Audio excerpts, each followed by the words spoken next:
Hi అండి, నమస్తే. నేను నిమ్మకాయ పచ్చడి చేసుకుంటున్నానండి. ఇది మీతో పాటు షేర్ చేసుకుందామని ఈ వీడియో చేస్తున్నాను. నిమ్మకాయలు ఒక 25 నిమ్మకాయలు తీసుకున్నాను. 15 నిమ్మకాయలు ఒక 8 ముక్కలుగా కట్ చేసి వేసుకున్నాను. ఒక 10 నిమ్మకాయలు రసం వేసుకున్నానండి.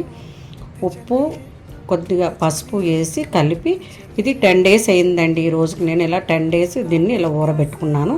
ఇప్పుడు నిమ్మకాయ మనము పోపు పెట్టుకుందామండి. పోపులోకి కొద్దిగా కారము, కొద్దిగా కరివేపాకు, కొద్దిగా ఒక 2 స్పూన్లు ఆవాల పొడి, ఒక స్పూను మెంతిపొడి, కొద్దిగా ఎండుమిర్చి, ఇవన్నీ నేను నువ్వుల నూనెలో ఇవన్నీ వేయించుకొని నిమ్మకాయ ముక్కల్లో కలుపుకుంటానండి.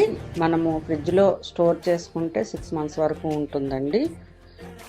టేస్టీగా కూడా ఉంటుంది.